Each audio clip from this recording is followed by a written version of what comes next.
नमस्कार. मध्ये आपल्या सगळ्यांचं पुन्हा एकदा स्वागत. नुकताच केंद्रीय अर्थमंत्री निर्मला सीतारामन यांनी देशाचा अर्थसंकल्प सादर केला. आपल्या सगळ्यांचं लक्ष लागून होतं की नेमकं शेतकऱ्यांना या अर्थसंकल्पातून काय मिळणार आहे. आपण कालच आढावा घेतला होता की नेमकं शेतकऱ्यांना, शेतीला किंवा शेती आधारित उद्योगांना या अर्थसंकल्पाकडून नेमकं काय हवंय. त्यामध्ये प्रामुख्याने आपल्या शेतकऱ्यांची एक महत्वाची मागणी होती, ती म्हणजे एकतर पीएम किसान मधून जे काही पैसे मिळतात त्यामध्ये वाढ करावी.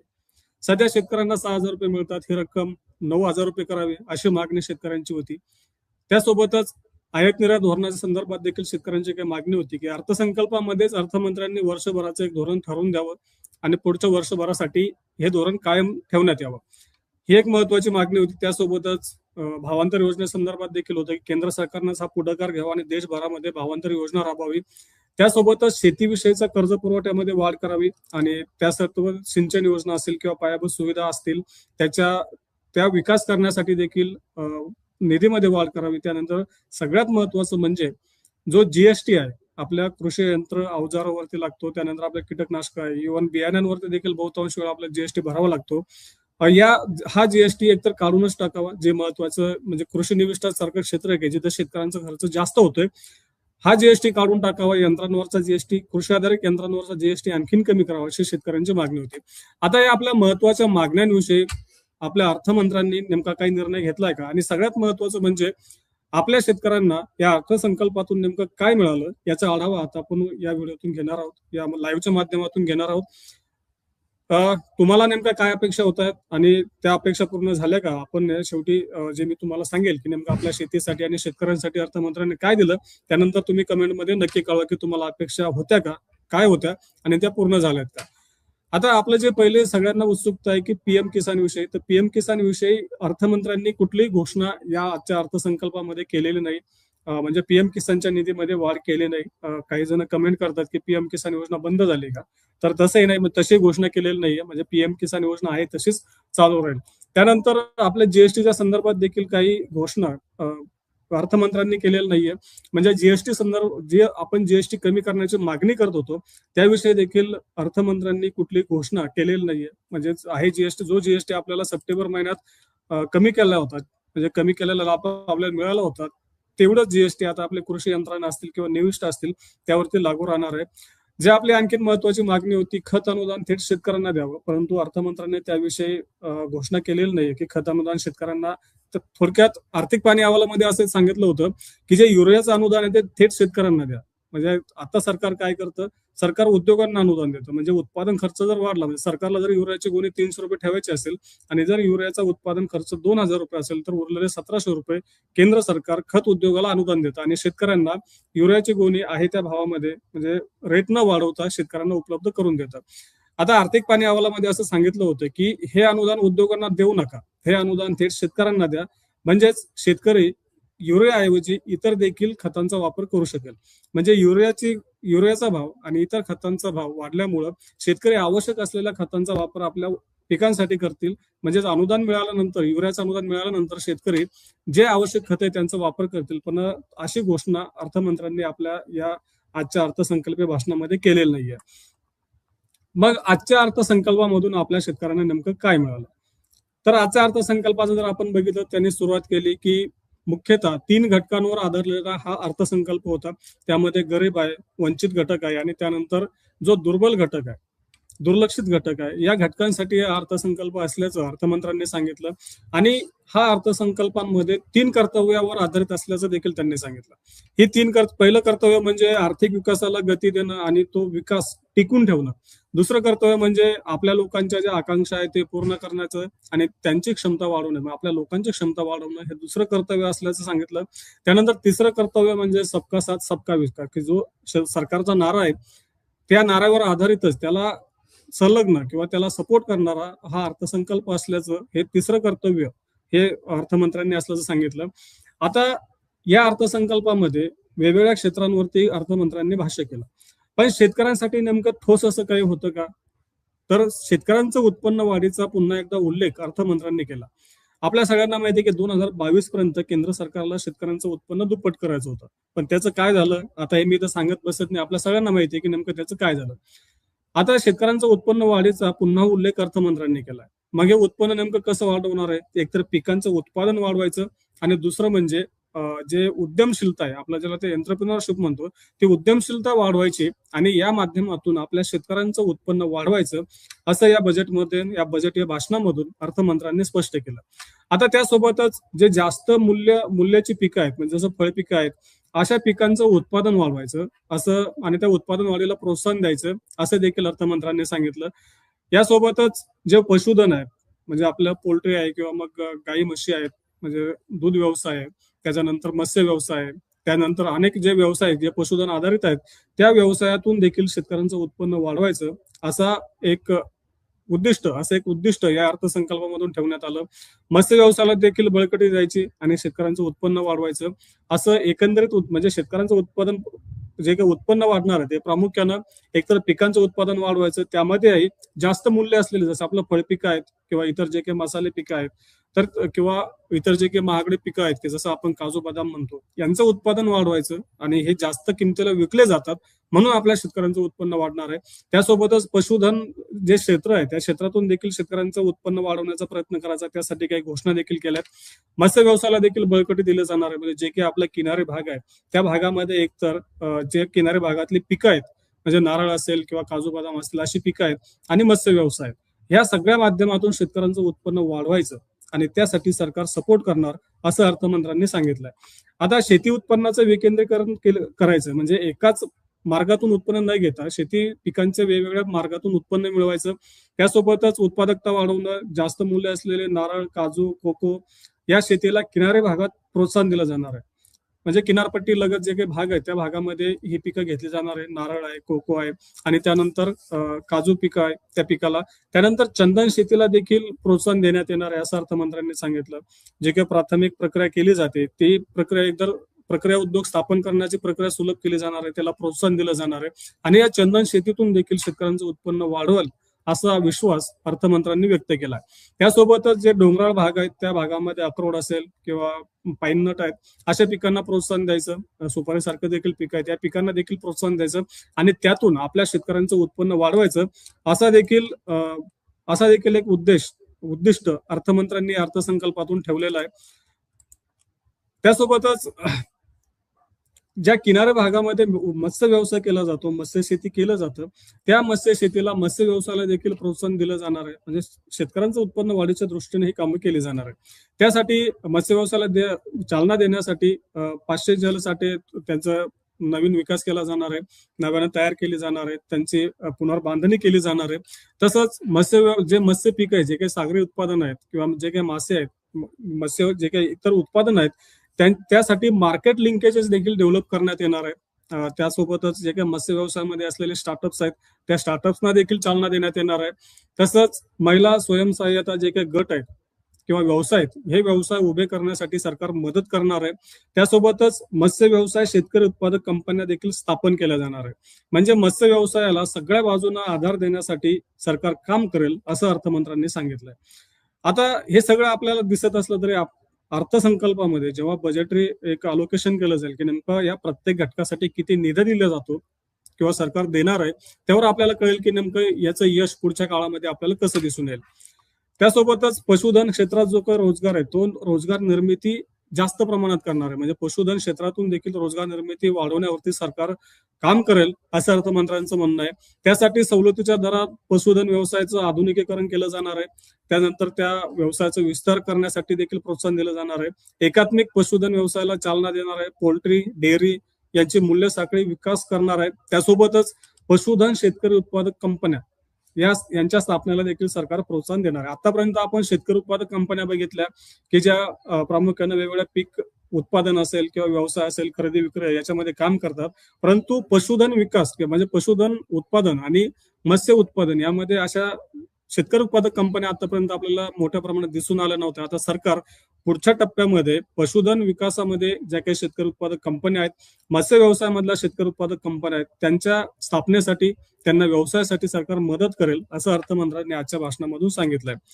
त्यासोबत खाजगी क्षेत्रात पशुवैद्यकीय आणि प्रायव्हेट महाविद्यालय, तसंच वैद्यकीय रुग्णालय, निदान प्रयोगशाळा आणि प्रजनन सुविधा स्थापन करण्यासाठी कर्ज संलग्न भांडवल अनुदान सहाय्य योजना सुरू करण्यात येईल. म्हणजे हे सगळे कामं करण्यासाठी जे काही भांडवल आहे आणि त्यामध्ये अनुदान भांडवल दिलं जाईल, त्यामध्ये अनुदान देखील दिलं जाईल आणि या विस्तारासाठी हे विकास करण्यासाठी सरकार प्रोत्साहन देणार आहे.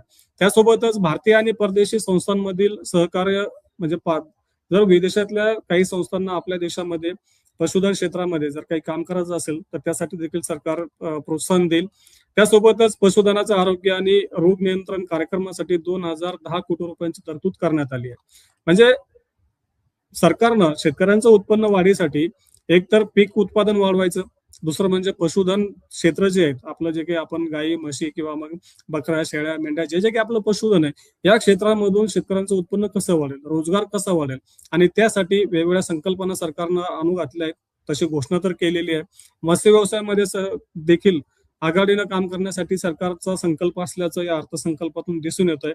परंतु बहुतांश जे काही आपले बहुतांश शेतकरी आहेत की जे ह्या क्षेत्रापासून काहीसे वेगळे आहेत, म्हणजे पशुधन मोठ्या प्रमाणात केलं जातं, परंतु केवळ पशुधन आधारित उद्योगांवर अवलंबून असलेल्या शेतकरी कुटुंबाची संख्या कमी आहे. तरी देखील बहुतांश शेतकरी हा व्यवसाय करत असतात. हा जोडधंदा म्हणून अनेक शेतकरी करत असतात.